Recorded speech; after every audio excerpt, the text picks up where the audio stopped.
Topic है भारत शासन अधिनियम 1935। और कल हम लोगों ने देखा था कि किस तरीके से ये अधिनियम क्या हुआ आया।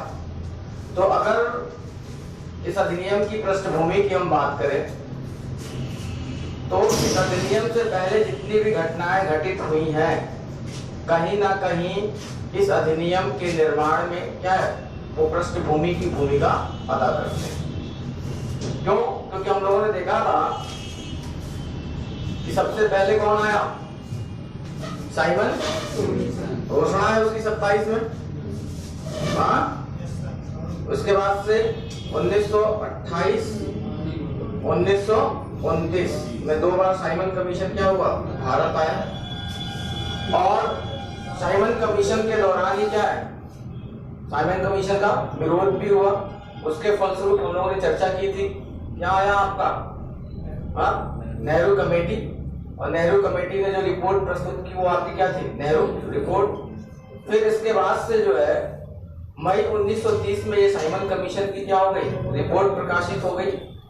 और साइमन कमीशन की रिपोर्ट पर चर्चा करने के लिए लंदन के सेंट जेम्स पैलेस में कितने 3 गोलमेज सम्मेलन आयोजित किए गए। पहला सम्मेलन 1930 मैंने बिल्कुल डीपली आपको डेट के साथ बताया।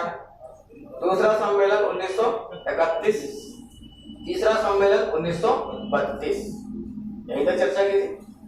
और तीनों सम्मेलनों में जो चर्चाएं हुई परिचर्चाएं हुई उन्हीं के आधार पर जो अधिनियम बना आगे चलकर उसी अधिनियम को हम क्या कहते हैं भारत शासन अधिनियम 1935। यहाँ तक तो क्लियर होना चाहिए। तो केवल और केवल भारत शासन अधिनियम 1935 पर अगर हम बात करें तो केवल साइमन कमीशन की रिपोर्ट ही नहीं है। इसमें जो अधिनियम बना इस अधिनियम में नेहरू रिपोर्ट का भी प्रभाव देखने को मिलेगा। आपका जो है सांप्रदायिक पंचायत की घोषणा का भी प्रभाव देखने को मिलेगा। साथ ही साथ जो है कराची अधिवेशन में जो मांगे उठाई गई वो भी है ना। मेरा कहने का मतलब है जो आज का हमारा टॉपिक है भारत शासन अधिनियम 1935, इसके निर्माण में साइमन कमीशन की रिपोर्ट से लेकर साइमन कमीशन की रिपोर्ट पर चर्चा और उन चर्चा किसके माध्यम से हुई है गोलमेज सम्मेलन, साथ ही साथ नेहरू रिपोर्ट, साथ ही साथ कम्युनल अवार्ड। इन सारी घटनाओं का परिणाम जो है किस रूप में देखने को मिलता है भारत शासन अधिनियम 1935। और हमने देखा था कि जब तीसरा गोलमेज सम्मेलन क्या हो गया समाप्त हो गया तो उसके बाद से जो भी चर्चाएं गोलमेज सम्मेलन में हुई थी उन चर्चाओं पर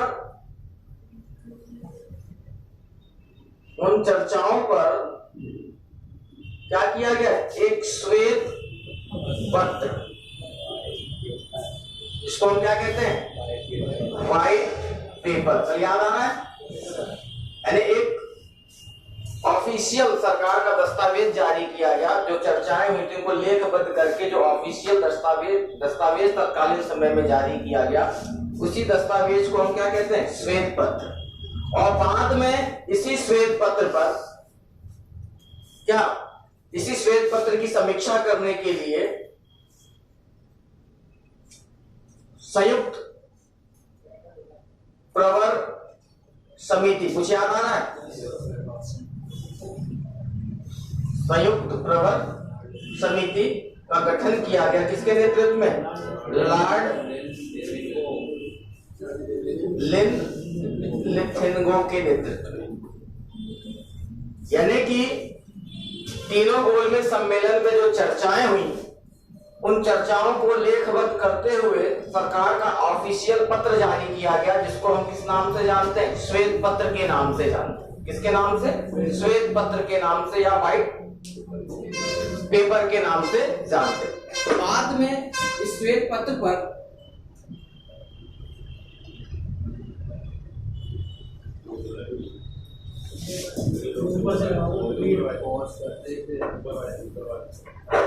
ठीक है आवाज आ रही।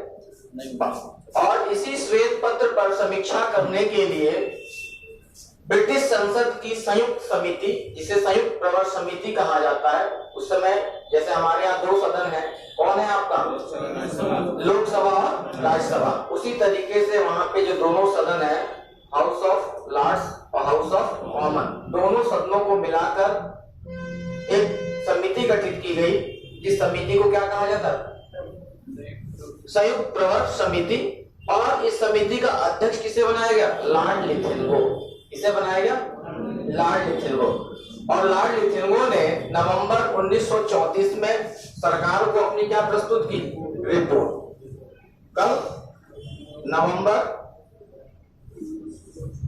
1934 में इन्होंने अपनी रिपोर्ट सरकार को प्रस्तुत की और इसी रिपोर्ट के आधार पर तत्कालीन भारत सचिव सैमुअल होर ने ब्रिटिश संसद में क्या किया?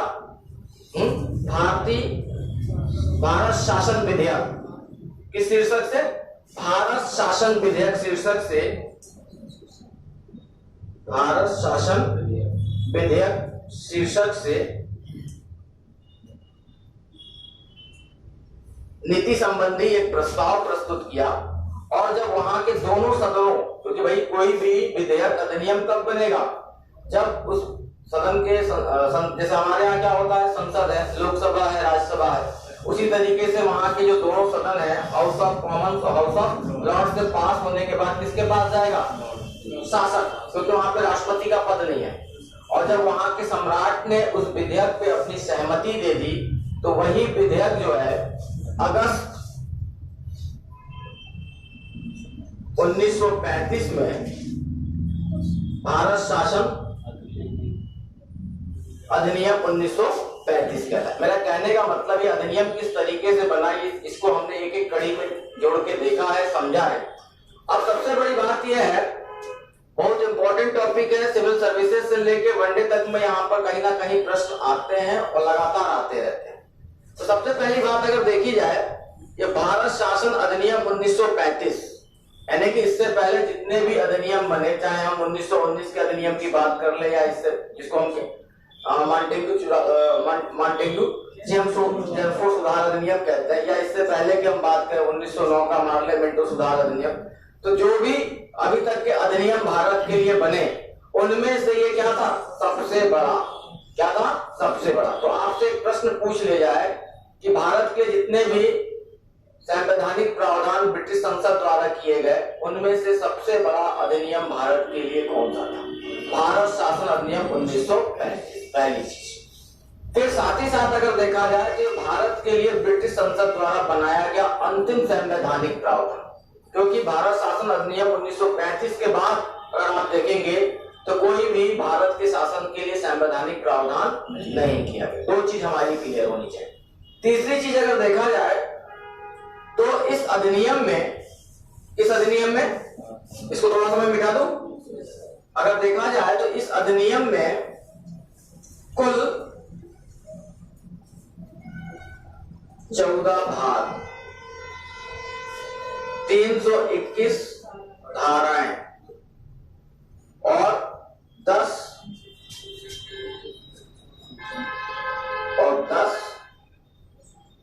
अनुसूचियां थी। कितनी? 10 अनुसूचियां थी। सबसे पहले तो आपका यही प्रश्न क्लियर हो जाना चाहिए यहीं पर, अगर पूछ लिया जाए कि भारत के लिए बनाया गया सबसे बड़ा संवैधानिक प्रावधान या ब्रिटिश संसद द्वारा बनाया गया सबसे बड़ा अधिनियम तो कौन है? भारत शासन अधिनियम 1935। इसकी पृष्ठभूमि हमने देख ली है। अगर देखा जाए तो इस अधिनियम में कुल कितने भाग थे? 14 भाग। इस अधिनियम में कुल कितनी धाराएं थी? 321 धाराएं।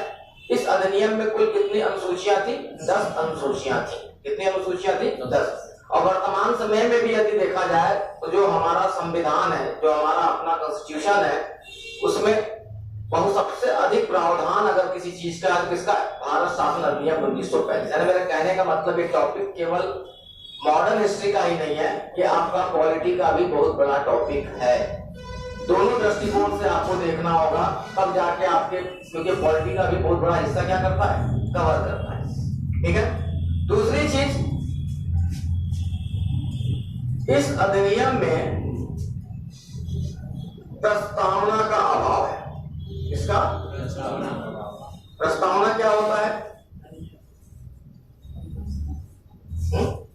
हम लोग पढ़ते हैं ना, हम भारत के लोग भारत को एक संपूर्ण प्रबल संपन्न समाजवाद धर्मनिरपेक्ष लोकतांत्रिक गणराज्य बनाने के लिए इसके समस्त नागरिकों को, है ना, यानी कि प्रस्तावना को हम क्या कहते हैं, भूमिका, यानी कि जो अधिनियम की क्या करे, कुछ पंक्तियों में वो होता क्या कर दे, व्याख्या कर दे। तो इसमें क्या था, प्रस्तावना का अभाव था, बल्कि जो 1919 का अधिनियम था उसी की प्रस्तावना को इसके साथ जोड़ दिया गया था। ये आपके कंसेप्ट क्लियर होने चाहिए, ठीक है। अगर हम देखें इस अधिनियम के महत्वपूर्ण प्रावधान क्या थे, सबसे पहले अगर हम चर्चा करें तो एक एक पॉइंट्स की बात करेंगे। ऐसे तो 2 मिनट में आदमी बोल देगा, समझा देगा, लेकिन अगर प्रश्न को डीपली ले जाएगा तो आपको उलझा ले जाएगा। इस अधिनियम के अगर महत्वपूर्ण प्रावधानों की बात करें, इसकी बात करें, महत्वपूर्ण प्रावधानों की बात करें तो सबसे पहला प्रावधान इस अधिनियम का था भारत संघ का निर्माण।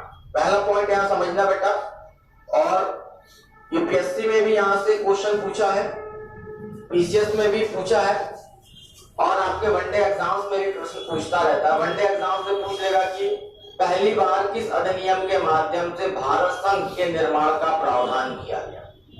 तो भारत शासन अधिनियम 1935 के माध्यम से पहली बार जो है क्या किया गया, भारत संघ के निर्माण का प्रावधान किया गया।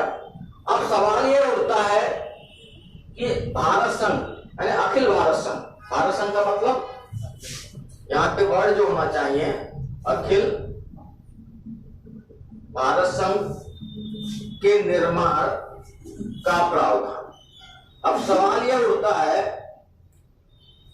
हम आज के भारत की बात नहीं कर रहे हैं, हम किस समय के भारत की बात कर रहे हैं, 1935। और 1935 में भारत में कौन था, बांग्लादेश भी था, और आज आपका पाकिस्तान भी था, और जो आज आपका भारत है वो भी था, ठीक है। यानी मैं 1935 की कल्पना कर रहा हूं, तो क्या 1935 तक इस तरीके से कोई अखिल भारत था क्या, नहीं था। उसमें भारत में 2 प्रकार के राज्य थे, आप समझना। पहला तो आपको दिमाग में क्लियर हो जाना चाहिए कि अखिल भारत संघ के निर्माण का प्रावधान जो है किस अधिनियम के माध्यम से पहली बार किया गया, भारत शासन अधिनियम 1935। अब सवाल ये उठता है कि भारत संघ की बात क्यों हो रही थी भाई। एक तरफ तो जब अंग्रेज हमारे यहाँ आए तो क्या आज की तरह कोई अखंड भारत था क्या, नहीं, छोटे छोटे राज्य थे, है ना, अलग अलग रजवाड़ों में सब बटा हुआ था, कोई आपसी एकता की भावना नहीं थी। उसी का फायदा उन्होंने उठाया और इतने लंबे समय तक हम क्या रहे, गुलाम भी रहे। लेकिन धीरे धीरे जैसे जैसे हम पश्चिमी जगत के संपर्क में आए, पश्चिमी शिक्षा के संपर्क में आए, और जैसे जैसे हम जागरूक होते गए वैसे वैसे हमारे अंदर क्या है, राष्ट्रीयता की भावना। कई बार आपसे एग्जाम में पूछेगा, जैसे कि रेल की भी बहुत बड़ी भूमिका रही, ठीक है ना। तो स्वतंत्रता आंदोलन के दौरान एक तो लोगों के अंदर राष्ट्रीयता की भावना आ ही रही थी, दूसरी तरफ ढेर सारी रियासतें भी थी, 550 से अधिक क्या थी, रियासतें थी। उन रियासतों की बहुत सी जनसंख्या भी इस राष्ट्रीय आंदोलन से क्या थी, प्रभावित थी, और उनकी भी यह लगातार मांग थी कि कहीं ना कहीं अखिल भारत संघ का क्या होना चाहिए, निर्माण। यानी भारतीयों के अंदर पहले से ही बात आ गई थी कि अखिल भारत संघ का क्या होना चाहिए, निर्माण होना चाहिए। तो अंग्रेजों ने अपने मन से हमें भारत शासन अधिनियम 1935 के माध्यम से अखिल भारत संघ के निर्माण का प्रावधान नहीं किया, बल्कि भारतीयों के अंदर अब राष्ट्रीयता की भावना आ रही थी, जागरूक हो चुकी थी, और उनके द्वारा लगातार ये मांग की जा रही थी, इसलिए इस अधिनियम के माध्यम से अखिल भारत संघ के निर्माण का प्रावधान किया गया, ठीक है। और राज्य कितने प्रकार के हैं, 2 हैं इस अखिल भारत संघ में। एक तो क्या है, ब्रिटिश भारत, यानी कि ब्रिटिश भारत कितने प्रांतों में, 11 प्रांतों में, यानी जो सीधे अंग्रेजों के प्रशासन के अंतर्गत है। और दूसरा जो है क्या है, देशी रियासतें। क्या है, देशी रियासतें। अब आप समझना क्या है, देशी देशी रियासतें, और इनकी संख्या कितनी है? लगभग 550 से ऊपर। मैं अप्रोक्स पे चल रहा हूं, तो वो 550 से ऊपर। और ये कहा गया कि अखिल भारत संघ जो बनेगा किसके माध्यम से बनेगा? ब्रिटिश भारत 11 प्रांतों और देशी रियासतों को मिलकर जो है क्या होगा? अखिल भारत संघ का निर्माण होगा। और इसमें क्या कहा गया? बड़ी चतुराई से उन्होंने इसमें प्रावधान तो कर दिया कि अखिल भारत संघ का निर्माण होगा, लेकिन क्लॉज क्या जोड़ दिया कि जो ब्रिटिश भारत प्रांत है 11 प्रांत, ये क्या है? अनिवार्य रूप से इसमें शामिल होंगे। क्या होंगे? अनिवार्य रूप से शामिल होंगे। और इनके लिए क्या कह दिया? ये ऐच्छिक, यानी इनकी इच्छा पर निर्भर करता है कि 550 में से ये इनकी इच्छा पर निर्भर करता है कि कौन क्या होगा? अखिल भारत संघ में अगर अनिवार्य कर देता तो सभी लोग शामिल हो जाते। यानी कहने का मतलब यहाँ अंग्रेजों ने प्रावधान तो कर दिया, लेकिन उनकी मंशा नहीं है कि अखिल भारत संघ का क्या हो? बात समझ में आई? प्रावधान तो कर दिया, अगर उनकी मंशा रहती तो इस क्लॉज में एक बात कहते, क्या लिखते कि अखिल भारत संघ का निर्माण 11 ब्रिटिश प्रांतों और देशी रियासतों को मिलाकर होगा, और दोनों का मिलना क्या है? अनिवार्य। एक के लिए अनिवार्य कर दिया, एक के लिए क्या कर दिया? ऐच्छिक कर दिया, यानी उसकी मर्जी के ऊपर। और उसमें भी क्या कहा कि जो भी रियासतें अगर शामिल होंगी, उनकी अगर जनसंख्या ज्यादा से ज्यादा भागीदारी, तो उस समय 550 से अब जो 550 से अधिक जो देशी रियासत है, इनमें से 4 ऐसी बड़ी रियासतें थी जो आपका जूनागढ़ है, हैदराबाद है, जम्मू कश्मीर रियासत है। इनकी जनसंख्या तत्कालीन समय में इन चारों की जनसंख्या लगभग जो है बाकी के बराबर थी।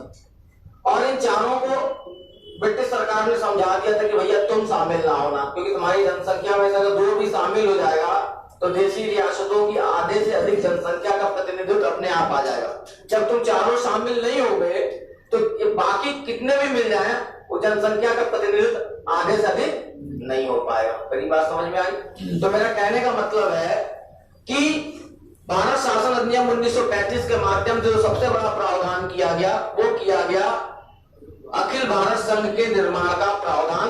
और इस अखिल भारत संघ का निर्माण जो होना था 11 ब्रिटिश प्रांतों और देशी रियासतों को मिलाकर होना था। ब्रिटिश प्रांतों का अखिल भारत संघ में शामिल होना क्या था? अनिवार्य था, लेकिन देशी रियासतों का अखिल भारत संघ में होना अनिवार्य नहीं था, बल्कि ये इनके लिए क्या था? ऐच्छिक था। और आखिरकार जो है देशी रियासतें क्या है? शामिल नहीं हुई। और जब देशी रियासतें शामिल नहीं हुई तो क्या अखिल भारत संघ बना? हाँ, नहीं बना ना। यानी कि भारत शासन अधिनियम 1935 के माध्यम से जो पहला प्रावधान था उसको मूर्त रूप दिया जा सका? नहीं दिया जा सका। ये आईएएस का भी क्वेश्चन रहा है, और यही प्रश्न भी आया था कि भारत शासन अधिनियम 1935 के माध्यम से अखिल भारत संघ के निर्माण का प्रावधान किया गया था। कथन क्या है? एक सही है। और आगे चल के अखिल भारत संघ का इसके तहत क्या हुआ? निर्माण हुआ। तो क्या निर्माण हो रहा है? यानी उन्होंने प्रावधान तो कर दिया, लेकिन चालाकी के साथ जो है क्या किया? इसको तोड़ने की भी व्यवस्था कर दी। बात समझ में आई? क्लियर हो गई मेरी बात?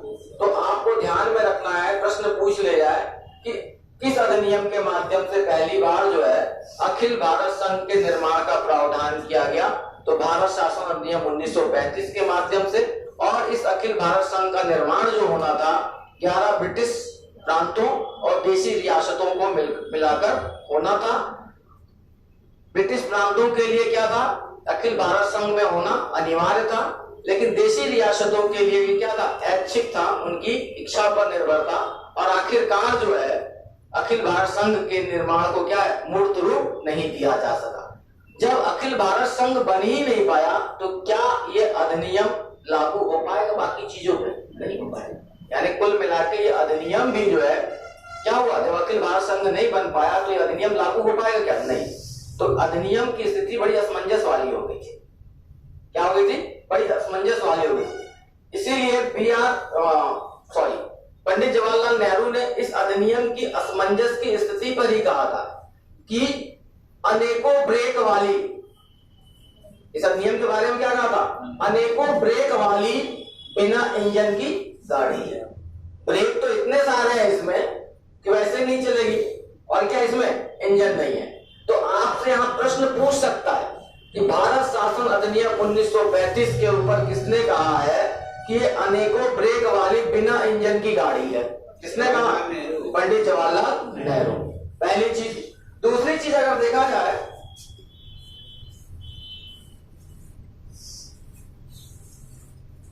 इसमें कहा गया दूसरा पॉइंट क्या?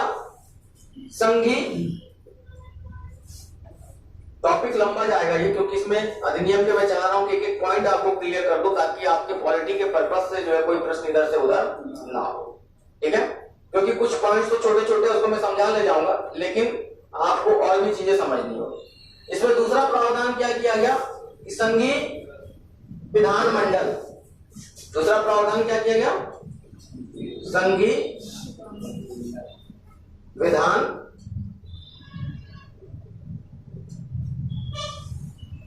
विधान मंडल के गठन का प्रावधान।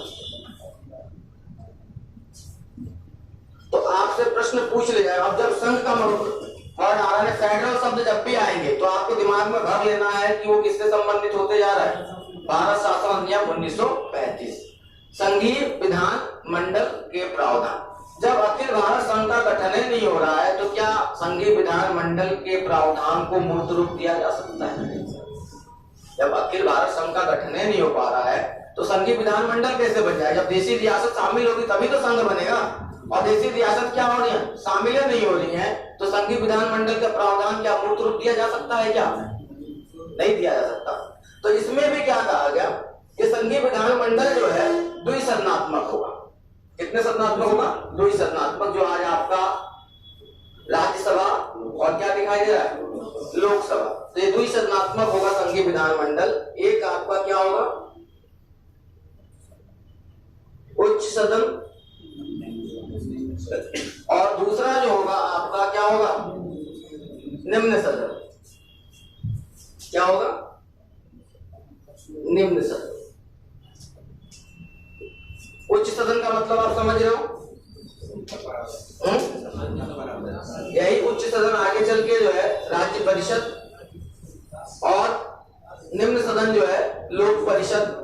बाद में यही स्वतंत्रता के बाद जो है राज्य परिषद जो है राज्यसभा, और किस लोक परिषद यानी लोकसभा। ठीक है? अब यहाँ पर जो संघीय विधान मंडल बनेगा तो 11 ब्रिटिश प्रांतों से भी लोग इसमें शामिल होंगे कि नहीं होंगे? और क्या है? देशी रियासतों से भी शामिल होंगे कि नहीं होंगे? होंगे। तो सबसे बड़ी बात है कि जो उच्च सदन था इसके लिए 260 सीटें निर्धारित की है। कितने? 260। और निम्न सदन जो है इसके लिए कितनी? 375। कितनी बेटा? 375। तो पहली चीज तो आपको ध्यान में रखना होगा, भारत शासन अधिनियम 1935 के माध्यम से संघीय विधान मंडल के गठन का जो प्रावधान किया गया, उनमें से जो 2 सदन है, एक क्या है आपका? उच्च सदन, और दूसरा क्या है? निम्न सदन। ठीक है? उच्च सदन में कुल कितनी सीटें निर्धारित की गई थी? 260। और निम्न सदन में कुल कितनी सीटें निर्धारित की गई थी?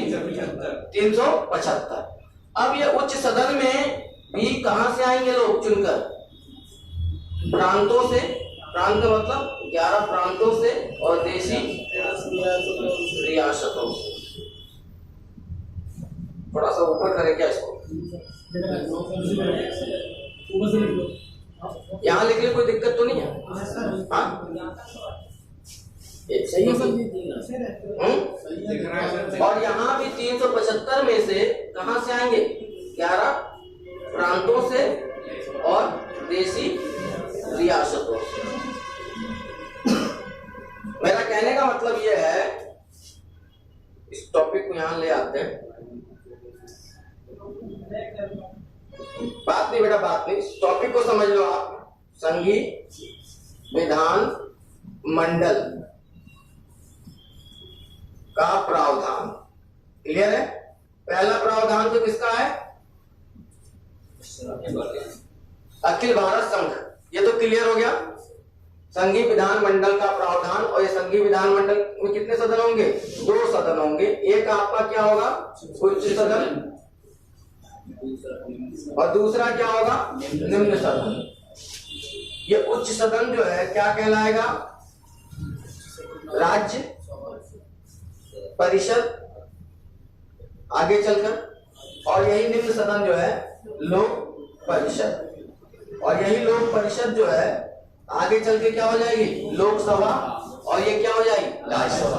और इस अधिनियम के माध्यम से उच्च सदन के लिए जो है कुल कितनी सीटें? 260, और लोक परिषद के लिए कितनी? 375। कितनी? 375। और ये बताया गया कि ये 260 सदस्य जो है कहां से चुनकर आएंगे? 11 ब्रिटिश प्रांतों से, और तत्कालीन जो 550 से अधिक देशी रियासतें हैं उनसे। इसी तरीके से ये भी जो है कहां से चुनकर आएंगे? 11 ब्रिटिश प्रांतों से और देशी रियासतों से।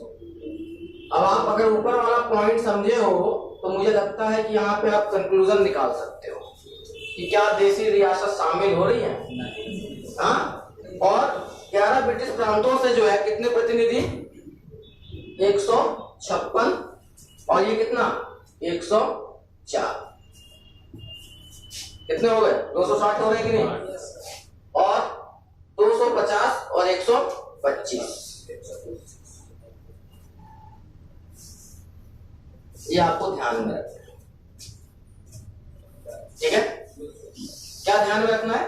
ये आपको ध्यान में रखना। और क्या ध्यान में रखना है? यहाँ हमें ध्यान रखना है कि प्रावधान किया गया कि संघीय विधानमंडल, ये संघीय विधानमंडल क्या होगा? द्विसदनात्मक, एक उच्च सदन, दूसरा निम्न सदन। उच्च सदन जिसे हम राज्य परिषद, और निम्न सदन जिसे हम लोक परिषद।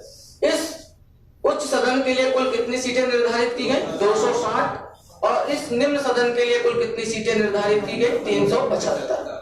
और राज्य परिषद में जो 260 सीटें निर्धारित की गई, इसमें बताया गया कि 156 प्रतिनिधि जो है 11 ब्रिटिश प्रांतों से निर्वाचित होकर आएंगे। क्या होकर आएंगे? निर्वाचित होकर आएंगे। और देशी रियासतों में 104 जो देशी रियासत के जो शासक हैं वो क्या करेंगे? मनोनीत करेंगे। इसी तरीके से लोक परिषद में 250 प्रतिनिधि क्या होंगे? निर्वाचित होंगे। क्या होंगे? 11 प्रांतों से निर्वाचित होंगे। और 125 जो है देशी रियासतों से क्या होंगे? मनोनीत होंगे। तो आपको पहले ध्यान में रखना है कि जो संघीय विधानमंडल का प्रावधान किया गया उसमें बताया गया कि संघीय विधानमंडल में उच्च सदन के लिए कुल कितनी सीटें थी और निम्न सदन के लिए कुल कितनी सीटें थी।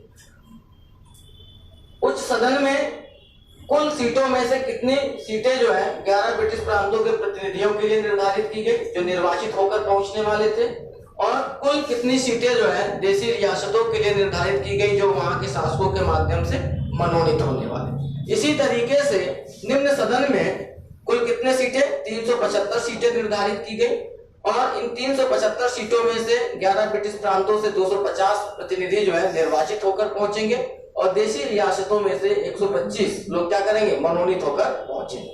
तो पहले ये बताओ मुझे कि क्या यहाँ पर ये देशी रियासत शामिल हुई अखिल भारत संघ में? नहीं ना। जब अखिल भारत संघ को मूर्त रूप दिया ही नहीं जा सका तो ये देशी रियासतों से चुन के लोग आ जाएंगे। यानी कहने का मतलब कि अखिल भारत संघ और संघीय विधानमंडल भारत शासन अधिनियम 1935 की क्या रहेगी? केवल और केवल एक कल्पना मात्र रहेगी। ये दोनों की दोनों चीजें क्या हो गई? निष्फल हो गई। क्या हो गई? निष्फल हो गई।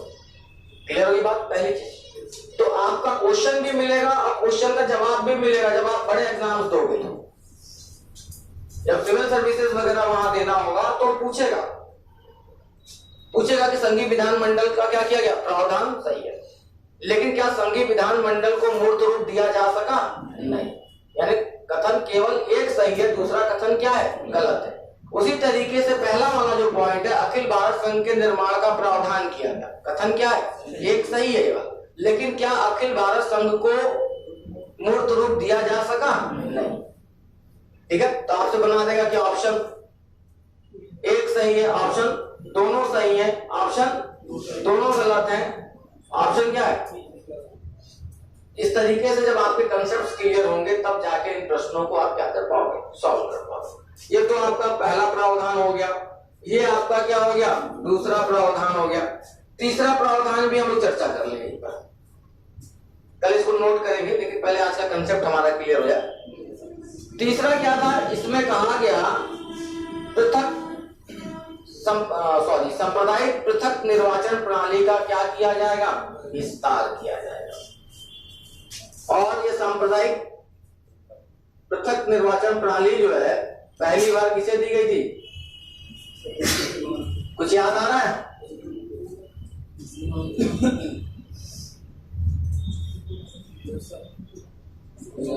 भाई सांप्रदायिक पृथक निर्वाचन प्रणाली जो है 1909 के पार्लियामेंट सुधार अधिनियम के माध्यम से मुस्लिमों को, कुछ याद है, और 1919 के अधिनियम के माध्यम से सिख,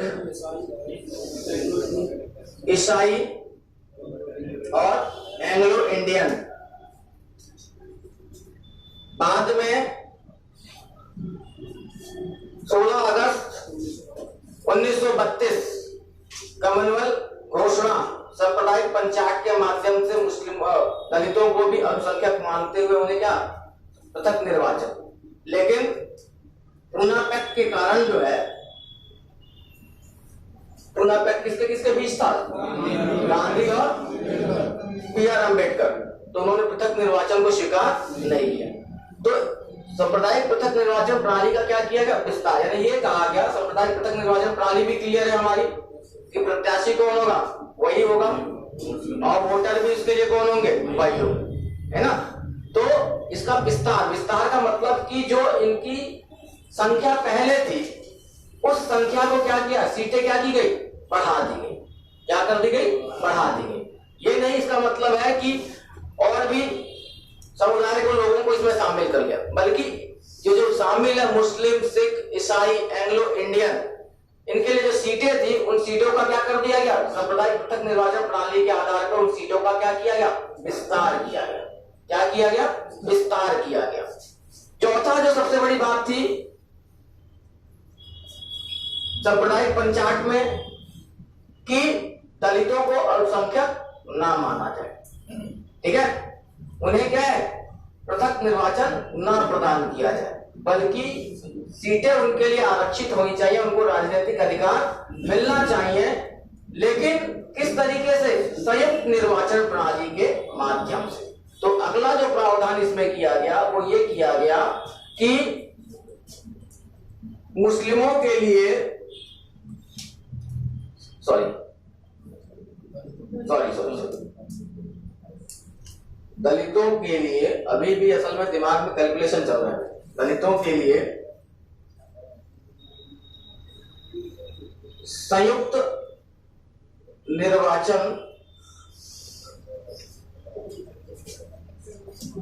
निर्वाचन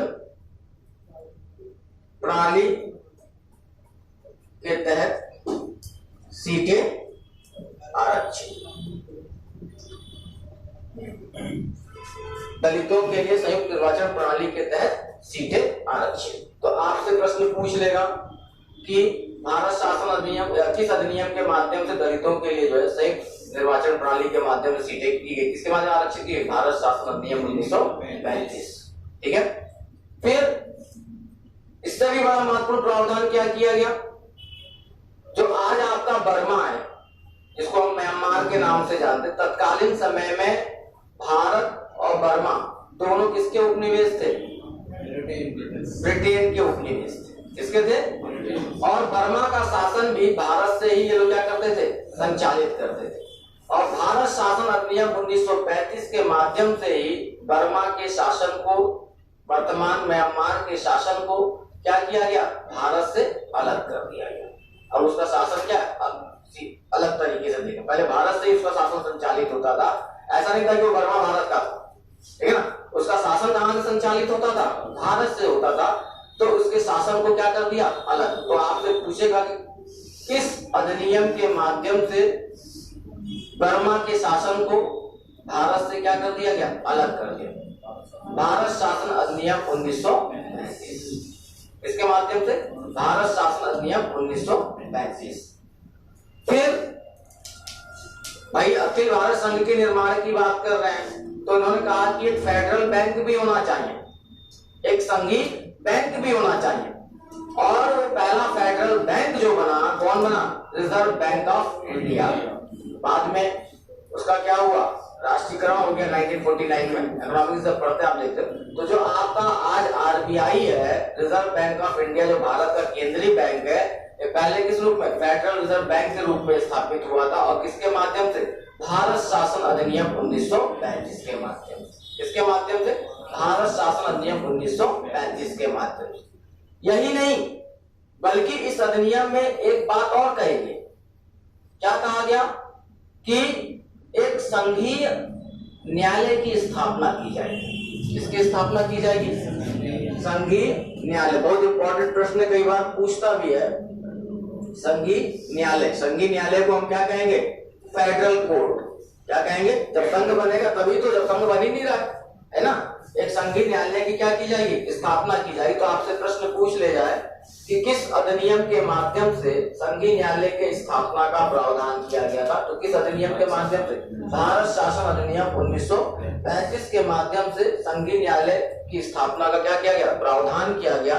और ये संघीय न्यायालय सन 1937 में कहां बना, कोई बताएगा,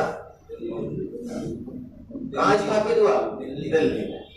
तो आपसे दो तरीके के प्रश्न पूछेगा कि संघीय न्यायालय की स्थापना का प्रावधान जो है किस अधिनियम के माध्यम से किया गया। तो संघीय न्यायालय की स्थापना का प्रावधान जो है भारत शासन अधिनियम 1935 के माध्यम से किया गया। और ये संघीय न्यायालय कब बनकर वो हुआ, 1937 में। कहां बनकर हुआ, दिल्ली। ठीक है, तो लेक्चर को दो पार्ट में देखेंगे बेटा, क्योंकि लंबा लेक्चर है, बोरिंग नहीं करना है इसको। तो हमें समराइज कर दूं, जहां तक हमने पढ़ा इसको जरा देख ले हम लोग। क्लास में थोड़ा लेट हो गई थी कि ये भारत शासन अधिनियम 1935 जो है ये किसके आधार पे बना है, साइमन कमीशन की रिपोर्ट के दौरान 3 गोलमेज सम्मेलनों में हुई चर्चा के तहत जो है जो अधिनियम बना, उस अधिनियम को हम क्या कहते हैं, भारत शासन अधिनियम 1935। ये भारत के लिए बनाया गया अब तक का सबसे बड़ा अधिनियम और भारत के लिए बनाया गया क्या, अंतिम संवैधानिक प्रावधान। इस अधिनियम में कुल 14 भाग, 321 धाराएं, 10 अनुसूचियां थी। और इस अधिनियम में प्रस्तावना का क्या था, अभाव था। इसलिए 1919 के अधिनियम, कौन से, 1919 के अधिनियम की प्रस्तावना को इसके साथ क्या कर दिया गया, जोड़ दिया गया। क्या कर दिया गया, जोड़ दिया गया। इस अधिनियम के प्रमुख प्रावधानों की अगर हम बात करें, प्रमुख उपबंधों की अगर हम बात करें, तो सबसे पहला प्रमुख प्रावधान था कि अखिल भारत संघ का क्या किया जाएगा, निर्माण किया जाएगा। और ये अखिल भारत संघ का निर्माण जो होगा 11 ब्रिटिश भारत प्रांतों को मिलाकर और 550 से अधिक जो देशी रियासतें थी उनको मिलाकर होगा। ठीक है, 11 ब्रिटिश प्रांतों को अखिल भारत संघ में शामिल होना क्या था, अनिवार्य था। लेकिन देशी रियासतों का शामिल होना क्या था, ऐच्छिक था, अनिवार्य नहीं था। आखिरकार जो है इस अखिल भारत संघ के निर्माण को मूर्त रूप नहीं दिया जा सका, यानी ये कभी ऐसा हुआ ही नहीं, अखिल भारत संघ बन ही नहीं पाया। ठीक है, दूसरा महत्वपूर्ण प्रावधान था संघीय विधान मंडल का प्रावधान। और ये संघीय विधान मंडल कितने, द्विसदनात्मक होगा। इस संघीय विधान मंडल में एक सदन क्या होगा, उच्च सदन, दूसरा क्या होगा, निम्न सदन। उच्च सदन में कुल कितनी सीटें, 260, निम्न सदन में 375। इनमें भी लोग कहां से चुन के जाएंगे, तो 11 ब्रिटिश प्रांतों से और देशी रियासतों से। 11 ब्रिटिश प्रांतों में 156 सदस्य जो है उच्च सदन के लिए और 104 सदस्य मनोनीत होकर देशी रियासतों से। इसी तरीके से निम्न सदन में जो है 375 सीटें निर्धारित की गई थी और 11 ब्रिटिश प्रांतों से 250 सदस्य निर्वाचित होकर और 125 सदस्य देशी रियासतों से क्या मनोनीत होकर पहुंचेंगे। क्या करेंगे? लेकिन जब अखिल भारतीय संघ को मूर्त रूप नहीं दिया जा सका तो संघीय विधानमंडल का प्रावधान भी क्या हो गया? अमूर्त हो गया। क्या हो गया? अमूर्त हो गया। उसके बाद सबसे बड़ा प्रावधान क्या था? इस सांप्रदायिक पृथक निर्वाचन प्रणाली का क्या किया जाएगा? विस्तार किया जाएगा।